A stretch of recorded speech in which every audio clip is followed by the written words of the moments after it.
Right. I'm the Stock Exchange recorder. This is Trump and the GE. We up in here. Um, this is Trump and the GE. Trump deploys National Guard to Washington, D.C. in federal takeover. So uh, I told you guys a couple days ago that Trump was threatening a federal takeover of Washington, D.C., the flashpoint where a young Doge employee or ex-employee was beaten up by some youth in DuPont Circle section of D.C., and two teenagers were arrested. Two black teens were arrested. Apparently, the guy was helping his girlfriend to her car, and he was attacked or whatever, and beaten up pretty badly. And Trump said that crime has gotten out of control in D.C., and he um, threatened a federal takeover of D.C., taking over the police department. Um, and when you hear federal takeover, you think National Guard, even the military. And he said he would employ military force if he had to. He threatened it, and then today he went through with it. He's now officially announced a federal takeover of Washington, D.C., and he's going to employ the National Guard to D.C. He's taking over the police force and is under control of the government now. This is an unprecedented move that's happening in plain sight. What a time to be alive. So I'm gonna try to share my screen, let the president talk to you directly. All right.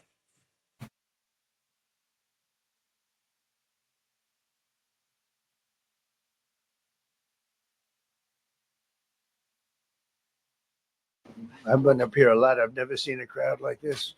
I think we need a ballroom, and that's happening. It's going to be a beautiful ballroom. This is really a lot of people, most I've ever seen in this room. And we're here for a very serious purpose, very serious purpose. Something's out of control, but we're going to put it in control very quickly, like we did on the southern border. I'm announcing a historic action to rescue our nation's capital from crime, bloodshed, bedlam, and squalor, and worse. This is Liberation Day in D.C., and we're going to take our capital back. We're taking it back under the authorities vested in me as the President of the United States. I'm officially invoking Section 740 of the District of Columbia Home Rule Act. You know what that is? And placing the D.C. Metropolitan Police Department under direct federal control. And you'll be meeting the people that will be directly involved with that. Very good people, but they're tough, and they know what's happening. They've done it before. In addition, I'm deploying the National Guard to help reestablish law, order, and public safety in Washington, D.C., and they're going to be allowed to do their job properly. And you people are victims of it, too. You know, you're reporters, and I understand a lot of you tend to be on the liberal side, but you don't want to get mugged and raped and shot and killed. And you all know people and friends of yours that happened. And so you can be anything you want, but you want to have safety in the streets. You want to be able to leave your apartment or your house where you live and feel safe and go into a store to buy a newspaper or buy something. And you don't have that now. The murder rate in Washington today is higher than that of Bogota, Colombia, Mexico City, some of the places that you hear about as being the worst places on earth, much higher. This is much higher. The number of car thefts has doubled over the past 5 years, and the number of carjackings has more than tripled. Murders in 2023 reached the highest rate probably ever. They say 25 years, but they don't know what that means because it just goes back 25 years. Can't be worse. Our capital city has been overtaken by violent gangs and bloodthirsty criminals, roving mobs of wild youth, drugged out maniacs and homeless people.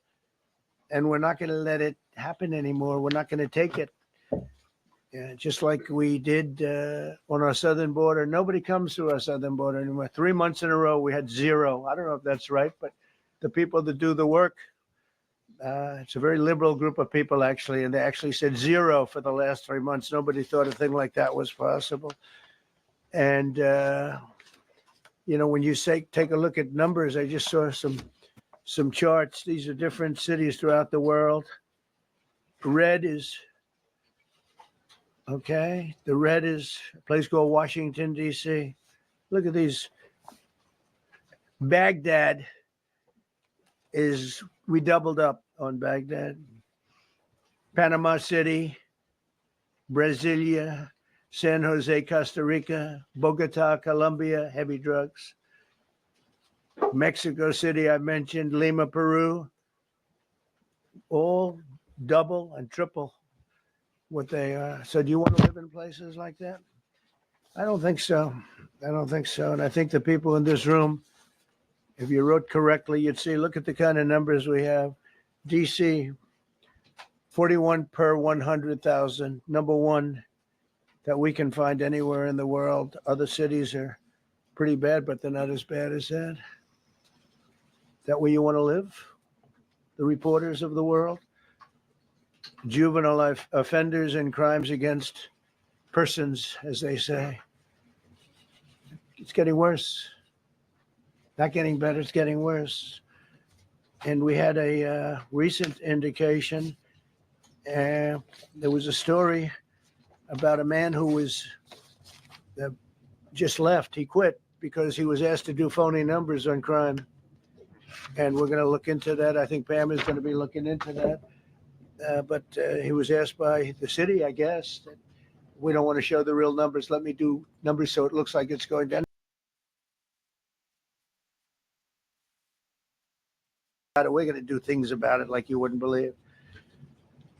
Every American has a constitutional right to be able to access and petition their government in safety, and countless federal officials and employees likewise have the right to carry out their jobs in peace without being shot. As you know, I lost a very good person a while ago, was shot waiting for his wife. He was in the car. They robbed his car. They shot him. They killed him like it was nothing to it. She was walking to the car. It's a horror show. This issue directly impacts the functioning of the federal government and is a threat to America, really. It's a threat to our country. We have other cities also that are bad, very bad. You look at Chicago, how bad it is. You look at Los Angeles, how bad it is. We have other cities that are very bad. New York has a problem. And then you have, of course, Baltimore and Oakland. We don't even mention that anymore. They're so far gone. We're not going to let it happen. We're not going to lose our cities over this.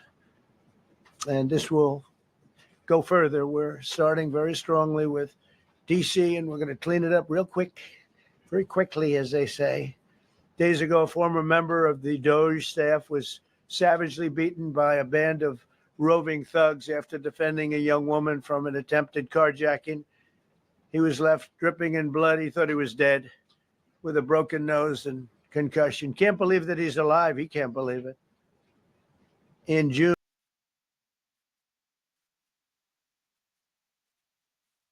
by a stray bullet in a drive-by shooting, a former Trump administration official named Mike Gill, fantastic person, was murdered last year in cold blood in a carjacking blocks away from the White House.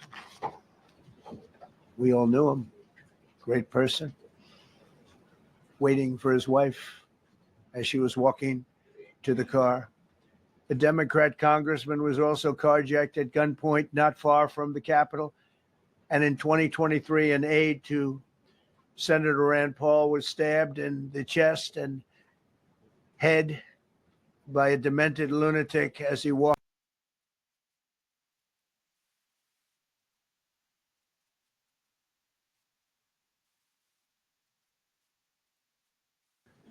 near the Capitol. It's becoming a situation of complete and total lawlessness.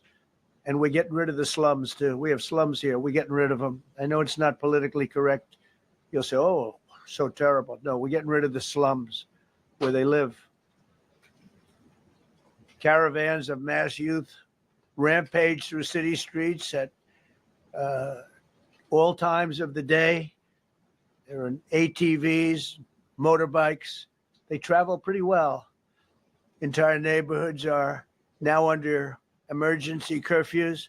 Just this past weekend, gunfire went through, and you saw that, the Navy Yard.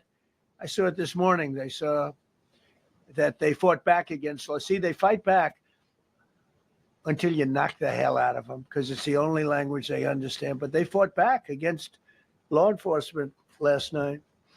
and they're not going to be fighting back long because I've instructed them and told them whatever happens, they love to spit in the face of the police as the police are standing up there in uniform. They're standing and they're screaming at them an inch away from their face. And then they start spitting in their face. And I said, you tell them, you spit and we hit. And they can hit real hard. It's a disgusting thing. I've watched that for years, for 4 years. I've watched them. The police are standing, and they're told, don't do anything under any such. So and you can see they want to get at it. And they're standing there, and people are spitting in their face, and they're not allowed to do anything.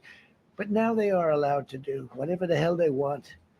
This dire public safety crisis stems directly from the abject failures of the city's local leadership. The radical left city council adopted no cash bail. By the way, every place in the country where you have no cash bail is a disaster. That's what started the problem in New York, and they don't change it. They don't want to change it. That's what started it in Chicago. I mean, bad politicians started it, bad leadership started it, but that was the one thing that's central: no cash bail. Somebody murders somebody and they're out on no cash bail before the day is out. We're going to end that in Chicago. We're going to change the statute. I spoke with Pam and Todd and everybody. We're going to change the statute, and I'm going to have to get the Republicans to vote because the Democrats are weak on crime, totally weak on crime. They don't know why. They want to stop because they get mugged too. But we're going to change no cash bail. We're going to change the statute and get rid of some of the other things. And we'll count on the Republicans in Congress and Senate to vote. We have the majority. So, All right, so there you go. Um, a few things here. He talks about the southern border. He compared success in the southern border. He's comparing Washington D.C., the nation's capital, to the southern border. That's a crazy juxtaposition. So, that's what he's comparing D.C. to. And could you imagine the National Guard driving around through D.C.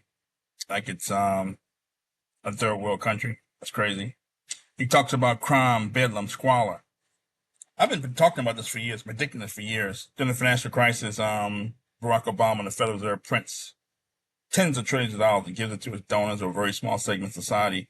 And the government practically picked the winners. Some people got money and some people did. What did anybody expect to happen but this? Now you have people buying up cities, hiking up prices, the government property asset prices to benefit the people who own the assets, which is a very small segment of society. Those not tied to the money printer, not tied to the investor class, are struggling now. What do people expect to have but crime? People who not tied to the money printer have to resort to crime. And God knows what else to survive because they're not tied to the government. They're not tied to that money printer. And I guess rising tides doesn't lift all boats. Never did, never will. And I predicted a lot of this was going to happen. And now, my book, Shock Exchange, Inner City Kids from Brooklyn, predicted the Great Recession, the pain ahead. Now the pain ahead is here for the working class individuals and for black folks, a lot of black people. Winter is here, not just coming. Winter is here. So, yeah, federal takeover, DC. You don't know how much this pains me. My mother's from DC. I spent my summers in DC. I love the place. So was once a source of national pride for African Americans. It was a majority city, black leadership under former Mayor Marion Barry. Source of pride for African Americans. Now it's under federal takeover by President Trump. He also talked about other cities need to be cleaned up. He mentioned Chicago, Oakland, Baltimore, Los Angeles. These are all democratically run cities. It's not a coincidence. He's definitely putting the imagery out there that the Democrats are weak on crime. He ran on a platform of being tough on crime and showed that the riots that happened after the George Floyd incident out in Minnesota, the looting that happened during the pandemic would not happen when he became president. We're going to put an end to it. The looting of stores of like Target and Walmart wouldn't happen again. So he's driving the point home now. He's taking DC over, and he's going to use DC as a commercial for what could happen to other cities if they don't get tough on crime.